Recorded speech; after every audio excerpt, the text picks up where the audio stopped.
नमस्कार। आइए आज हम इस वीडियो के माध्यम से वार्षिक परीक्षा सत्र 2024-25 के लिए कक्षा 8 के लिए प्रोजेक्ट कार्य जो राज्य शिक्षा केंद्र द्वारा सुझावात्मक रूप से दिए गए हैं, इन प्रोजेक्ट कार्य का संपूर्ण हल हम इस चैनल के माध्यम से आसानी से समझेंगे। देखिए, प्रोजेक्ट कार्य के लिए निर्धारित अंक 20 अंक है। तो आइए देखते हैं सामाजिक विज्ञान कक्षा 8 के लिए जो सुझावात्मक रूप से जो प्रोजेक्ट कार्य दिए गए हैं, इन्हें हम किस तरह से हल करेंगे, आइए हम समझते हैं। देखिए, यदि आप इसी प्रकार से और भी अन्य विषय के प्रोजेक्ट कार्यों का संपूर्ण हल आप समझना चाहते हैं तो आप हमारे इस चैनल से जुड़े रहिए और इस चैनल को सब्सक्राइब अवश्य कर लें। साथ ही बेल आइकन को प्रेस जरूर कर लें ताकि आने वाले नए वीडियो सबसे पहले आप तक पहुंचते रहेंगे। तो आइए देखते हैं विषय सामाजिक विज्ञान प्रोजेक्ट कार्य। देखिए, हमें कोई भी 2 प्रोजेक्ट कार्य हल करना है। तो आपके विद्यालय में जो प्रोजेक्ट कार्य दिए जाएंगे उनका हल आप इस प्रकार से कर सकते हैं। देखिए, सामाजिक विज्ञान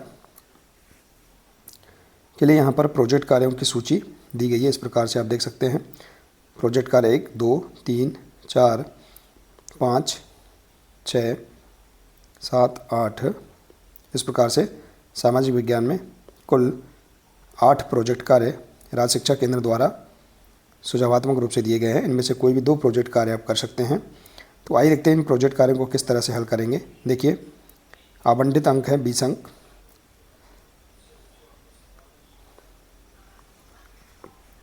प्रोजेक्ट कार्यों की सूची दी गई है, आप देख सकते हैं। देखिए, पहला प्रोजेक्ट कार्य है, इसे हम किस तरह से हल करेंगे, इसका आप प्रश्न देखेंगे। इसमें दिया है, जहां आप रहते हैं उसके आसपास प्रचलित किसी हस्तकला का इतिहास पता लगाइए। इसके लिए आप दस्तकारों के समुदाय, उनकी तकनीक में आए बदलावों और उनके बाज़ारों के बारे में जानकारी एकत्रित करें तथा पिछले 20 वर्षों के दौरान इन चीज़ों में किस तरह बदलाव आए हैं उनका विवरण लिखिए। तो देखिए, इस प्रकार से पहला प्रोजेक्ट कार्य है, इसका आप हल इस प्रकार से कर सकते हैं। इसकी प्रस्तुति है, इसमें आप देखिए इसका आंसर धातु शिल्प, इसके बारे में आप लिख सकते हैं। दस्तकारों के समूह, तकनीक, बाज़ार, बदलाव, इस प्रकार से इनके बारे में आप विस्तार से लिख सकते हैं। देखिए, तो पहले प्रोजेक्ट कार्य का आंसर आप इस प्रकार से इसे कंप्लीट कर सकते हैं। इसके बाद प्रोजेक्ट कार्य 2 है, भारत के स्वतंत्रता संग्राम में भाग लेने वाले कम से कम 3 स्थानीय स्वतंत्रता सेनानियों के बारे में पता कीजिए। उनके चित्र व उनसे संबंधित जानकारी संकलित कर नाम, जन्मतिथि, जन्म स्थान, स्वतंत्रता आंदोलन में उनके द्वारा किए गए कार्य एल्बम तैयार कीजिए। तो देखिए, ये दूसरा प्रोजेक्ट कार्य है, इसका हल हम इस प्रकार से कर सकते हैं। इसकी प्रस्तुति देखिए, हमारे स्वतंत्रता सेनानी, पहला है चंद्रशेखर आज़ाद, इनके बारे में आप लिख सकते हैं, जैसे कि इनकी जन्मतिथि, इनका जन्म कब हुआ था, इनका जन्म स्थान कहाँ है। देखिए, स्वतंत्रता आंदोलन में इनका योगदान और इनकी फ़ोटो आप इस प्रकार से लगा सकते हैं। देखिए, इस प्रकार से आप इनके बारे में लिख सकते हैं। इसके बाद देखिए, अगला है वीरांगना झलकारी बाई, इनकी जन्मतिथि, इनका जन्म स्थान लिख सकते हैं और स्वतंत्रता आंदोलन में योगदान बता सकते हैं। देखिए, इस प्रकार से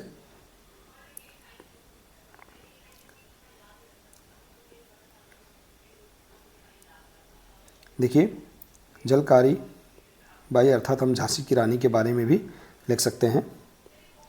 इसके बाद देखिए, रानी है रानी अवंती बाई, इनका जन्म देखिए 16 अगस्त 1831 में हुआ था और ग्राम मनकेड़ी, जिला सिवनी, मध्य प्रदेश में हुआ था। इनका स्वतंत्रता आंदोलन में योगदान हम लिख सकते हैं और इसका चित्र जो है इनका देखिए इस प्रकार से चिपका सकते हैं। इस प्रकार से देखिए, तो इस प्रकार से हम यहाँ पर किन्हीं 3 स्वतंत्रता सेनानियों के बारे में हम लिख सकते हैं। देखिए, अपनी पाठ्यपुस्तक से भी आप इसका आंसर आसानी से कर सकते हैं और इस प्रोजेक्ट कार्य को पूर्ण कर सकते हैं। इसके बाद अगला प्रोजेक्ट कार्य है प्रोजेक्ट कार्य 3, किसी स्थानीय ऐतिहासिक भवन इमारत का परिवेशी उपलब्ध सामग्रियों से मॉडल बनाइए। तो देखिए, इसका आंसर हम इस प्रकार से कर सकते हैं, जैसे कि ग्वालियर का किला, तो इसके बारे में हम लिख सकते हैं। देखिए, इस प्रकार से और यहाँ दिया देखिए, विद्यार्थी कागज़, छोटे छोटे पत्थर, थर्माकोल शीट इस प्रकार की सहायता से मॉडल तैयार करने का प्रयास करें। तो हम देखिए इसके बारे में मॉडल भी बना सकते हैं। इसके बाद है प्रोजेक्ट कार्य 4, आपके क्षेत्र में पाए जाने वाली किन्हीं दो जनजाति समुदाय से संबंधित जानकारी व चित्र संकलित कर दिए गए बिंदु के आधार पर विवरण लिखिए। तो देखिए, जैसे कि भोजन, वेशभूषा, पहनावा, गहने, उगाई जाने वाली फसलें, प्रमुख उद्यम, मनाए जाने वाले त्यौहार, खेती के तरीके, उपयोग में लाए जाने वाले औजार और सामाजिक रीति रिवाज।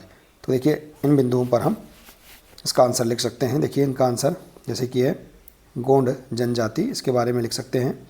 इनका क्या भोजन है, इनकी वेशभूषा, पहनावा क्या है, इनका चित्र आप देखिए इस प्रकार से छपवा सकते हैं अपनी पाठ्य पुस्तकों से भी। इसके बाद इनके गहने, इनकी फसलें, देखिए ये झूम खेती करते हैं, इनमें मुख्यतः बाजरा, आलू, मक्का, चावल इत्यादि की फसलें उगाते हैं। इनके प्रमुख उद्यम, त्यौहार,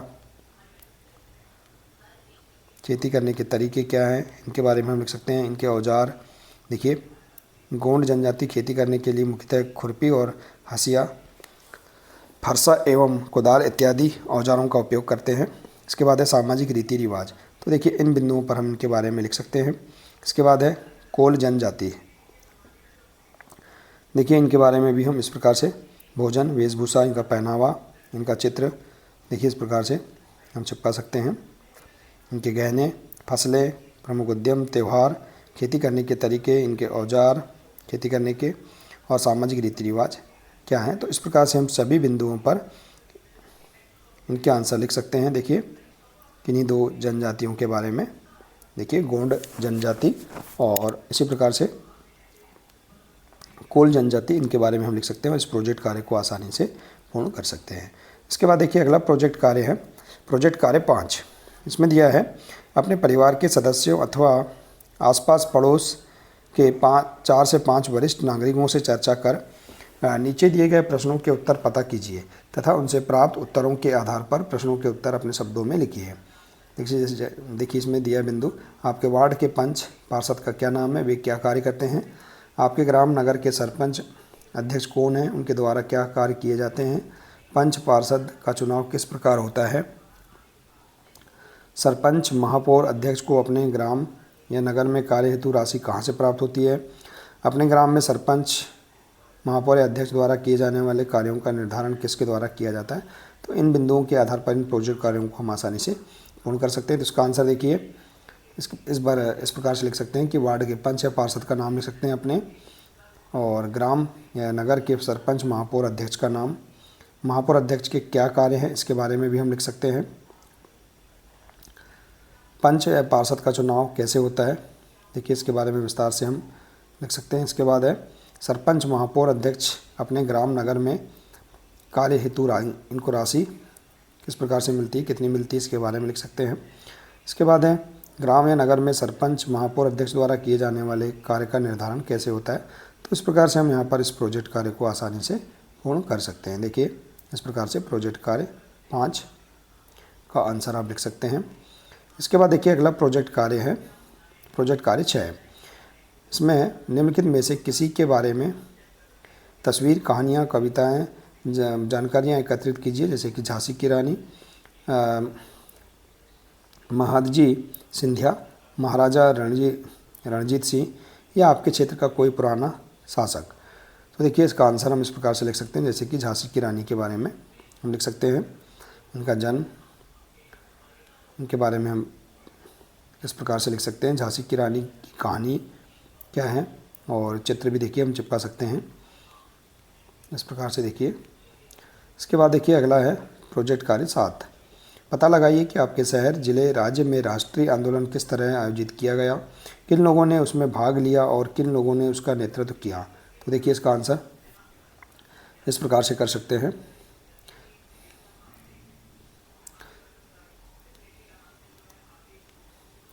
मध्य प्रदेश के विभिन्न जिलों में स्वतंत्रता आंदोलन कई प्रमुख नेताओं और घटनाओं के माध्यम से संचालित किया गया। जैसे कि देखिए जबलपुर में किस प्रकार से हुआ, सिवनी में देखिए, बैतूल, इसके बारे में भी लिख सकते हैं, ग्वालियर में, इंदौर, भोपाल। तो इस प्रकार से इन स्थानों में जो राष्ट्रीय आंदोलन आयोजित किया गया इसके बारे में हम विस्तार से लिख सकते हैं इस प्रकार से। इसके बाद देखिए अगला प्रोजेक्ट कार्य है प्रोजेक्ट कार्य 8 दिया है इसमें क्वेश्चन। नीचे दी गई तालिका को ध्यानपूर्वक पढ़ें। वर्ष 2011 की जनगणना के अनुसार मध्य प्रदेश के जिलों की जनसंख्या तालिका में दी गई है। तो देखिए शहर का नाम, जनसंख्या दी गई है इंदौर, जबलपुर, सागर, भोपाल और रीवा। उपरोक्त तालिका के आधार पर दंड आरेख बनाइए। इस कार्य में आप अपने बड़े भाई बहन की सहायता भी ले सकते हैं। तो देखिए इसका आंसर दंड आरेख क्या है इसके बारे में लिख सकते हैं। दंड आरेख बनाने के तरीका क्या है इसके बारे में हम विस्तार से लिख सकते हैं। और इसका वर्ष 2000 की जनगणना के अनुसार की जनसंख्या का जो देखिए जो दंड आरेख है इसे हम इस प्रकार से बना सकते हैं। देखिए तो इस प्रकार से देखिए हम सभी जो प्रोजेक्ट कार्य दिए गए हैं राज्य शिक्षा केंद्र द्वारा, इन प्रोजेक्ट कार्यों को हम इस तरह से हल कर सकते हैं बहुत ही सरल तरीके से। देखिए प्रोजेक्ट कार्य 1 से लेकर प्रोजेक्ट कार्य 8 तक जो दिए गए हैं प्रोजेक्ट कार्य, इनका हल हम इस प्रकार से कर सकते हैं और अपनी पाठ्यपुस्तक की मदद से भी इनके आंसर आसानी से लिख सकते हैं। तो देखिए आशा है कि आपको सामाजिक विज्ञान कक्षा 8 के सभी प्रोजेक्ट कार्य किस तरह से हल करना है यह जानकारी समझ में आ गई होगी। देखिए यदि जानकारी अच्छी लगी हो तो प्लीज़ इसे अधिक से अधिक शेयर करें, वीडियो को लाइक करें और इसी प्रकार से इसके आगे के अन्य सभी विषय का संपूर्ण हल समझने के लिए आप हमारे इस चैनल से जुड़े रहिए। मिलते हैं इसी प्रकार से इसके आगे के अगले नए वीडियो के साथ। नमस्कार।